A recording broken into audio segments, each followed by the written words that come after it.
Hello दोस्तों, बुनियाद education hub में आप सभी का स्वागत है। दोस्तों, जीके के 50 क्वेश्चन है, वेरी इंपॉर्टेंट क्वेश्चन है। अगर आप चैनल पर नए हो तो चैनल को सब्सक्राइब जरूर कर लेना और बेल आइकन जरूर दबा देना ताकि आपको नोटिफिकेशन सर्वप्रथम मिल सके। दोस्तों, इसमें एक नंबर क्वेश्चन है कि किस नदी को बिहार का शोक कहा जाता है। दोस्तों, आपको याद रखना, कोसी नदी को अपन बिहार का क्या कहते हैं, शोक कहते हैं। इस नदी को, कोसी नदी को, क्यों? क्योंकि कोसी नदी के बारे में आपको याद रखना दोस्तों, ये भारत की एकमात्र ऐसी नदी है कि जो सर्वाधिक मार्ग बदलती है। ये सर्वाधिक मार्ग बदलती है और ये इसका जो सर्वाधिक जो प्रवाह है वो बिहार राज्य में है और इसीलिए इस नदी को अपन क्या कहते हैं, बिहार का शोक के नाम से भी जानते हैं। 2 नंबर क्वेश्चन है कि कोणार्क का सूर्य मंदिर किस प्रदेश में? दोस्तों, जो कोणार्क का जो सूर्य मंदिर है वो आपको याद रखना उड़ीसा की पुरी में, उड़ीसा के पुरी शहर में। और ये जो कोणार्क का जो सूर्य मंदिर है ये विश्व प्रसिद्ध मंदिर है। तो कहाँ है? तो आपको याद रखना उड़ीसा में। फिर आगे वाला क्वेश्चन है कि किस देश से अलग होकर वर्ष 1971 में बांग्लादेश का निर्माण हुआ था। दोस्तों, आपको याद रखना कि जो बांग्लादेश का जो निर्माण हुआ था, ठीक है ना, तो जो वो क्या है कि पूर्वी पाकिस्तान, क्या है, पूर्वी पाकिस्तान से अलग होकर बना था, ठीक है ना। तो ये कब की बात है? 1971 में इंदिरा गांधी के शासनकाल में, और बांग्लादेश क्या है, पाकिस्तान से अलग होकर एक अलग राष्ट्र बना था। तो आपको ये डेट याद रखना, 1971। कंप्यूटर भाषा में डब्ल्यू का क्या अर्थ है? दोस्तों, कंप्यूटर भाषा में डब्ल्यू का अर्थ है वर्ल्ड वाइड वेब, ठीक है ना, वर्ल्ड वाइड वेब। और इसका आविष्कार किसने किया था? तो आपको याद होगा, टिम बर्नली ने और डब्ल्यू का आविष्कार किया था और इसका पूरा नाम है वर्ल्ड वाइड वेब, इसका पूरा नाम है। ये भी कंप्यूटर क्वेश्चन दोस्तों कि 1 किलो बाइट में कितनी बाइट होती है? दोस्तों, 1 किलो बाइट में मतलब 1 KB में आपको याद रखना 1024 बाइट होती है। फिर आपको याद रखना 1024 KB में 1024 KB कितने बराबर होता है? तो आपको याद रखना ये 1 MB के बराबर होता है। किसके बराबर होता है? 1 MB के बराबर होता है, ठीक है। इस प्रकार से आपको याद रखना, ये जो बाइट इकाई है ये आपको याद रखना एक कंप्यूटर इकाई है। फिर केंद्रीय असेंबली में बम फेंकने में भगत सिंह का साथी कौन था? दोस्तों, केंद्रीय असेंबली में, जो लाहौर की केंद्रीय असेंबली बम फेंकने में जो भगत सिंह का जो साथी था वो बटुकेश्वर दत्त था। कौन था? बटुकेश्वर दत्त था। ये आपको याद रखना। कॉमनवेल्थ पत्रिका का प्रकाशन किसने किया था? दोस्तों, कॉमनवेल्थ जो पत्रिका का जो प्रकाशन किया था वो श्रीमती एनी बेसेंट ने किया था। किसने किया था? Shrimati Annie Besant. और श्रीमती एनी बेसेंट के बारे में दोस्तों आपको याद रखना, ये जो भारतीय राष्ट्रीय कांग्रेस की प्रथम महिला अध्यक्ष थी नहीं तो वो श्रीमती एनी बेसेंट थी। या फिर भारतीय राष्ट्रीय कांग्रेस की प्रथम भारतीय महिला कौन थी? तो वो सरोजिनी नायडू थी। लेकिन कांग्रेस की पहली अध्यक्ष कौन थी? तो आपको याद रखना श्रीमती एनी बेसेंट थी। फिर देखिए दोस्तों, आगे वाला क्वेश्चन है 8 नंबर क्वेश्चन। इसमें दे रखा है, इसमें दे रखा है कि किस एकमात्र भारतीय को अर्थशास्त्र में नोबेल पुरस्कार मिला है।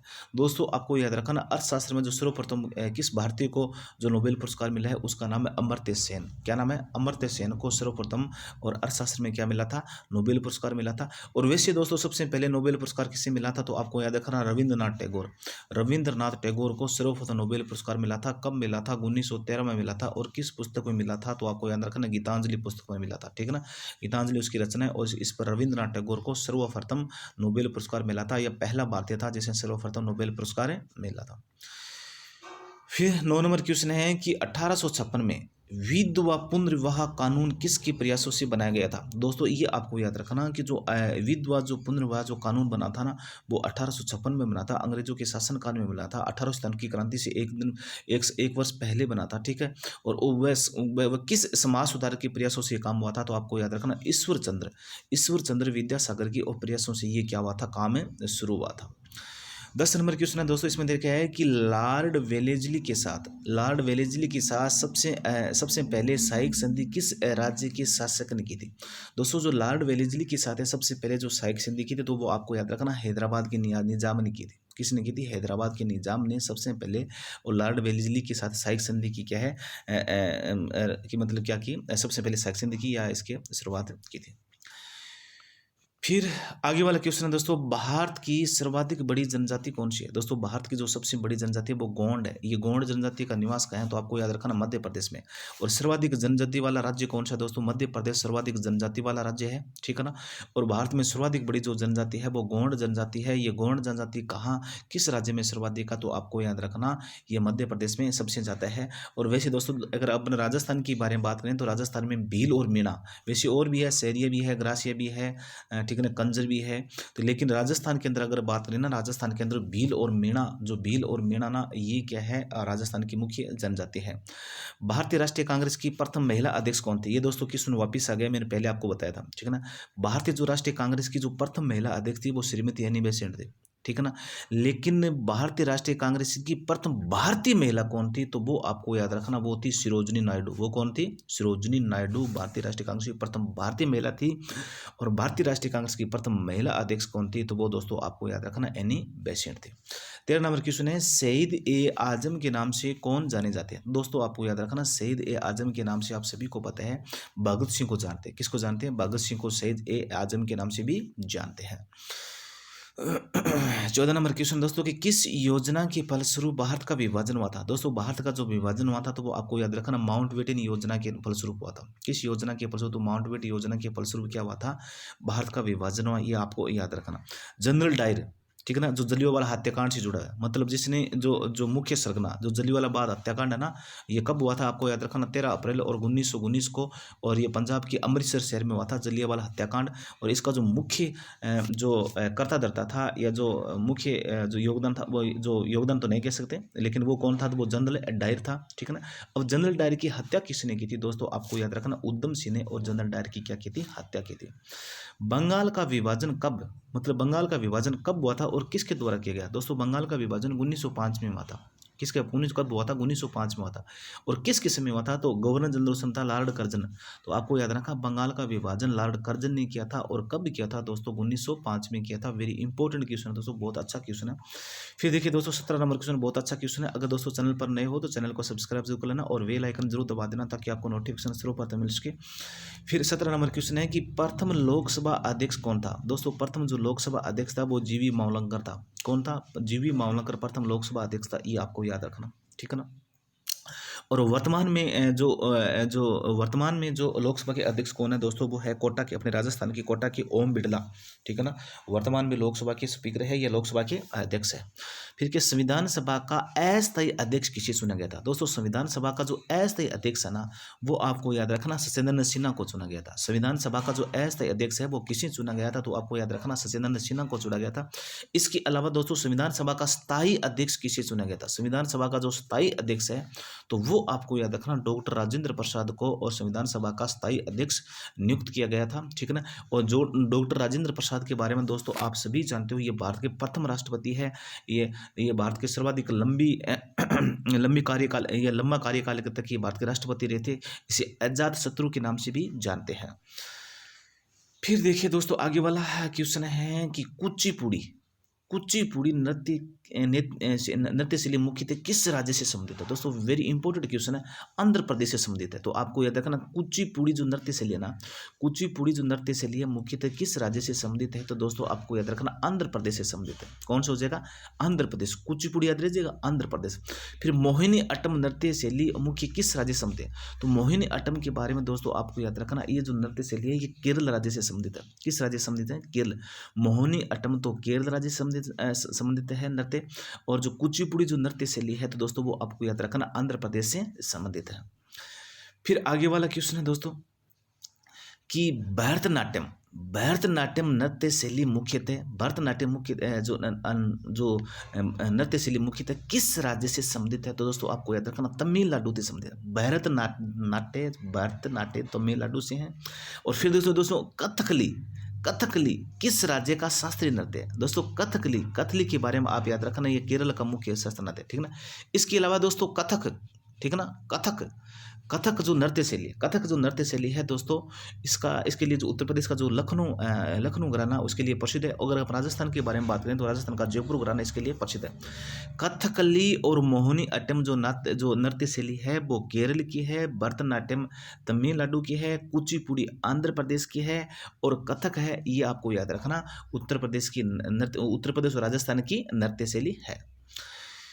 फिर देखिए दोस्तों 13 नंबर क्वेश्चन है, इसमें दे रखा है कि केसर का सर्वाधिक उत्पादन किस राज्य में होता है? दोस्तों केसर का जो सर्वाधिक उत्पन्न होता है वो जम्मू कश्मीर राज्य में होता है। कहाँ होता है? तो दोस्तों याद रखना जम्मू कश्मीर राज्य में होता है केसर का, ठीक है ना।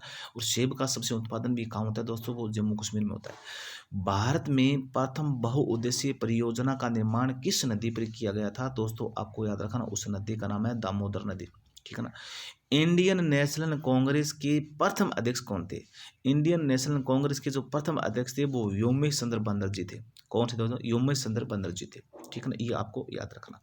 गांधी जी किसे अपना राजनीतिक गुरु मानते थे दोस्तों, और गोपाल कृष्ण गोखले को गांधी जी अपना क्या मानते थे, राजनीतिक गुरु मानते थे, गोपाल कृष्ण गोखले को, ठीक है ना।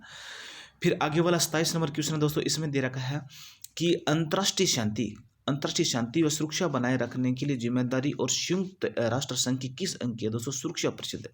और सुरक्षा परिषद में दोस्तों आपको याद रखना टोटल 15 सदस्य है, 15 में से तो पाँच तो स्थायी सदस्य और 10 क्या अस्थायी सदस्य, और 5 स्थायी दो सदस्य देश कौन कौन से दोस्तों आपको याद रखना, एक तो हो जाएगा ब्रिटेन, और दूसरा हो जाएगा फ्रांस, और तीसरा हो जाएगा रूस, और चौथा हो जाएगा अमेरिका, और पांचवा हो जाएगा चीन, ठीक है ना। और भारत की भी इसमें स्थायी सदस्यता के बारे में बातें चल रही है।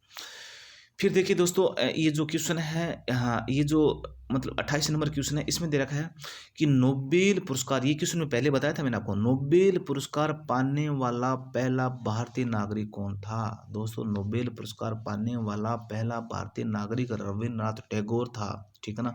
कब मिला था, 1913 में मिला था, और किस क्षेत्र में मिला था, तो साहित्य क्षेत्र में मिला था, और उस साहित्य का क्या नाम था, उस साहित्य का नाम था गीतांजलि। गीतांजलि के उपलक्ष्य में और गीतांजलि के लिए और रविन्द्रनाथ टैगोर को सर्वप्रथम क्या मिला था, नोबेल पुरस्कार मिला था। देखिए दोस्तों 1913 में मिला था। विजय स्तंभ कहाँ स्थित है दोस्तों, विजय स्तंभ के बारे में आप याद रखना, ये चित्तौड़गढ़ में है। कहाँ है, चित्तौड़गढ़ में। इसका निर्माण किसने करवाया था, तो इसका निर्माण आपको याद रखना महाराणा कुंभा ने इसका क्या करवाया था, निर्माण करवाया था। अमरकंटक किस नदी का उद्गम स्थल है दोस्तों, वेरी इंपॉर्टेंट क्वेश्चन है। तो अमरकंटक के बारे में आप याद रखना, ये नर्मदा नदी का मुख्य उद्गम स्थल है, ठीक है ना। और नर्मदा नदी के बारे में दोस्तों आपको याद रखना, इसे अपने गुजरात की जीवन रेखा के नाम से भी जानते हैं। और जो सरदार सरोवर जो बांध परियोजना है वो किस नदी से संबंधित है, तो वो नर्मदा नदी से संबंधित है। या किस राज्य से संबंधित है, तो आपको याद रखना वो गुजरात राज्य से संबंधित है। और आप याद रखना नर्मदा नदी का जो उद्गम होता है वो अमरकंटक की पहाड़ियों से होता है। फिर देखिए दोस्तों भारत में जिप्सम का, और जिप्सम एक प्रकार दोस्तों चूना है जिसे अपन मीठा चूना के नाम से जानते हैं, जिसका उपयोग पीओपी बनाने में, प्लास्टर ऑफ पेरिस बनाने में जिसका उपयोग किया जाता है, जिसका उपयोग चिकित्सा क्षेत्र में इसका उपयोग किया जाता है। जिप्सम का सर्वाधिक उत्पादन किस राज्य में होता है दोस्तों, जिप्सम का जो सर्वाधिक उत्पादन होता है वो राजस्थान में होता है। इसके अलावा दोस्तों चांदी उत्पादन में भी राजस्थान का पूरे भारत में प्रथम स्थान है, ठीक है ना। या चांदी के उत्पादन में अगर अपन बात करें तो राजस्थान का एकाधिकार है, राजस्थान का क्या है, एकाधिकार है। फिर देखिए दोस्तों 32 नंबर क्वेश्चन है कि ईस्ट इंडिया कंपनी या कंपनी नाम आज, ठीक है दोस्तों, ईस्ट इंडिया कंपनी ने भारत में पहला कारखाना कहाँ लगाया था दोस्तों, ईस्ट इंडिया कंपनी ने भारत में जो पहला कारखाना लगाया था वो सूरत में लगाया था, सूरत के गुजरात में लगाया था, ठीक है ना, ये आपको याद रखना। और ईस्ट इंडिया कंपनी की स्थापना किसमें, मुगल शासक कौन था दोस्तों, उसमें मुगल शासक था अकबर, क्या था, अकबर, आपको याद रखना। ईस्ट इंडिया कंपनी की स्थापना होती है दिसंबर 1600 ईस्वी में, और अकबर की जो मृत्यु होती है वो 1605 ईस्वी में अकबर की मृत्यु होती है। तो ईस्ट इंडिया कंपनी के समय जो मुगल शासक था वो अकबर था, और ईस्ट इंडिया कंपनी ने अपना पहला कारखाना कहाँ लगाया था, तो सूरत में लगाया था। और किस मुगल शासक से व्यापारिक अनुमति ली थी, तो जहांगीर से व्यापारिक अनुमति ली थी, ये दोस्तों आप याद रखना। फिर आगे वाला है दोस्तों 33 नंबर क्वेश्चन, आईने अकबरी पुस्तक किसने लिखी दोस्तों, आईने अकबरी जो पुस्तक है, जो अकबर का जो दरबारी कवि था अबुल फजल ने आईने अकबरी या अकबरनामा, इसे अकबरनामा के नाम से किया था, ठीक है ना, अकबरनामा के नाम से भी जानते हैं। और इस ग्रंथ की क्या की थी, रचना की थी, ये पुस्तकें लिखी थी। फिर देखिए दोस्तों 34 नंबर क्वेश्चन इसमें दे रखा है कि बुल्ली शब्द किस खेल में प्रयुक्त होता है दोस्तों, बुल्ली शब्द आपको याद रखना हॉकी में प्रयुक्त होता है। किस खेल में प्रयुक्त होता है, तो आपको याद रखना ये हॉकी में प्रयुक्त होता है। उड़न परी के नाम से किसे जाना जाता है दोस्तों, उड़न परी के नाम से आपको याद रखना पीटी उषा के नाम, पीटी उषा को जाना जाता है। और पीटी उषा के नाम से जानते हैं दोस्तों, ये भारत की एक प्रसिद्ध धावक थी, क्या, भारत की एक प्रसिद्ध धावक थी। और इसे अपन किस नाम जानते हैं, इसे उड़न परी के नाम से भी जानते हैं।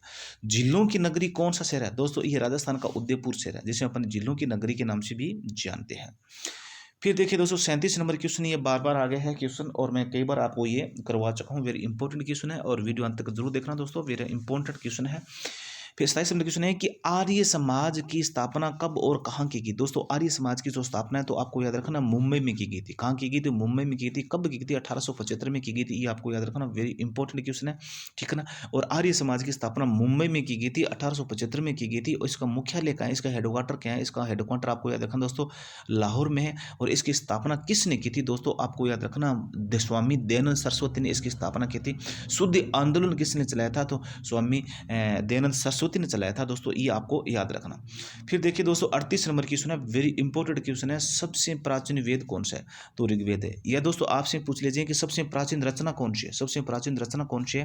तो सबसे प्राचीन भी रचना ऋग्वेद है और सबसे प्राचीन वेद भी कौन सा है? ऋग्वेद है। और ऋग्वेद के बारे में दोस्तों आपको याद रखना है कि जो गायत्री मंत्र है ना, गायत्री मंत्र, और गायत्री मंत्र का जो उल्लेख मिलता है वो ऋग्वेद से मिलता है। और ऋग्वेद की किस भाग में, किस मंडल में है? तो तीसरी मंडल में है, ठीक है। और इसके अलावा दोस्तों आपको याद रखना कि ये जो गायत्री मंत्र है ये किस देवता को संबोधित है? ये सविता या सावित्री देवता को संबोधित है। वेरी इंपॉर्टेंट क्वेश्चन है दोस्तों। फिर देखिए दोस्तों ये जो 39 नंबर जो सवाल है, वेरी इंपॉर्टेंट क्वेश्चन, इसमें ऑस्कर पुरस्कार का संबंध किस खेल से या किस क्षेत्र से? तो दोस्तों ऑस्कर पुरस्कार के बारे में आप याद रखना, जो विश्व में जो फिल्म क्षेत्र का जो सबसे बड़ा पुरस्कार है वो ऑस्कर पुरस्कार है, ठीक है ना, ये फिल्म क्षेत्र में।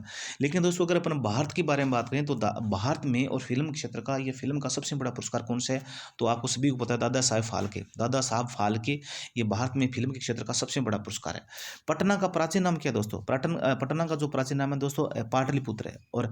और पाटलिपुत्र की स्थापना किसने की दोस्तों? उदयन। उदयन के बारे में आप याद रखना, उदयन ने क्या की थी? पाटलिपुत्र की स्थापना की थी। और पटना को प्राचीन काल में पाटलिपुत्र कहते थे, ठीक है ना, ये सम्राट अशोक की राजधानी थी। और पटना वर्तमान में जो आपको याद रखना दोस्तों किस राज्य की राजधानी है? तो आपको याद रखना बिहार की राजधानी है। 41 नंबर क्वेश्चन दोस्तों कि भाभा परमाणु अनुसंधान केंद्र का है। दोस्तों भाभा परमाणु जो अनुसंधान केंद्र है तो वो आपके अंदर ट्राम्बे मुंबई में का है। ट्राम्बे मुंबई में भाभा परमाणु अनुसंधान केंद्र है।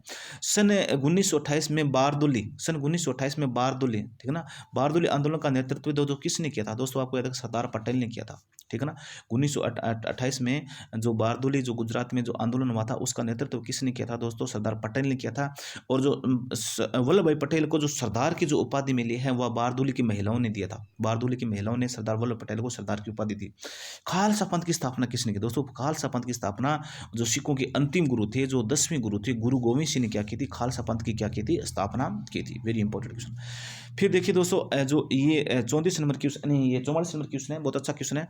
मुगल वंश की स्थापना किसने की? दोस्तों मुगल वंश का जो स्थापना की थी बाबर ने की थी, ठीक है ना। बाबर वंश को मुगल वंश की नींव रखी थी, उसे संस्थापक माना जाता है। और बाबर ने किया दोस्तों, बाबर ने क्या किया था कि जो लोधी वंश का अंतिम शासक था इब्राहिम लोधी को पराजित कर और पानीपत के प्रथम युद्ध में और इसने के मुगल वंश की स्थापना की थी। भारत की पहली महिला आईपीएस कौन थी? दोस्तों भारत की पहली जो महिला आईपीएस अधिकारी थी तो वो किरण बेदी थी। वो कौन थी? किरण बेदी थी। किरण बेदी थी भारत की पहली महिला आईपीएस अधिकारी थी। वर्तमान भी है, वर्तमान पहले ये गोवा की राज्यपाल थी, वर्तमान पता नहीं कहाँ की राज्यपाल है। कथक किस राज्य का शासन था? दोस्तों कथक के बारे में आप याद रखना, ये उत्तर प्रदेश का, ये पहले मैं बता चुका हूँ दोस्तों। एक तो होता है दोस्तों कथकली, ये तो है कथकली। कथकली तो केरल की है, लेकिन जो कथक है ना, कथक किस राज्य का शास्त्रीय नृत्य है? तो आपको याद रखना उत्तर प्रदेश का। इसके अलावा दोस्तों राजस्थान का जो जयपुर घराना है वो भी कथक नृत्य शैली के लिए प्रसिद्ध है। फिर देखिए दोस्तों 47 नंबर क्वेश्चन है कि टिप्पू सुल्तान की राजधानी कौन सी थी? तो टिप्पू सुल्तान की राजधानी दोस्तों आपको याद रखना श्रीरंगपट्टनम थी। कौन सी थी? श्रीरंगपट्टनम टिप्पू सुल्तान की क्या थी? राजधानी। चाइना मैन शब्द किस खेल में प्रयुक्त होता है? दोस्तों चाइना मैन जो शब्द है तो आपको याद रखना क्रिकेट में प्रयुक्त होता है। किस खेल में प्रयुक्त होता है? तो आपको याद रखना क्रिकेट में प्रयुक्त होता है। सबसे कठोरतम पदार्थ कौन सा है? दोस्तों सबसे कठोरतम पदार्थ है तो हीरा है। हीरा सबसे विश्व का सबसे कठोरतम पदार्थ में पाया जाता है, ठीक है ना। और काले हीरे को दोस्तों अपन क्या कहते हैं? बोर्ड कहते हैं। और जिसका उपयोग कांच काटने में इसका उपयोग किया जाता है। और हीरे की शुद्धता किस में मापी जाती है? दोस्तों कैरेट में मापी जाती है। और हीरा किसके कारण चमकता है? दोस्तों पूर्ण आंतरिक परावर्तन के कारण हीरा चमकता है। और हीरे के उत्पादन में किस देश का प्रथम स्थान? दोस्तों दक्षिण अफ्रीका में इसका क्या है? प्रथम स्थान। फिर लास्ट क्वेश्चन है दोस्तों जो 50 क्वेश्चन है, वेरी इंपॉर्टेंट क्वेश्चन है। और इसी आविष्कारकर्ता के नाम पर नोबेल पुरस्कार की शुरुआत है।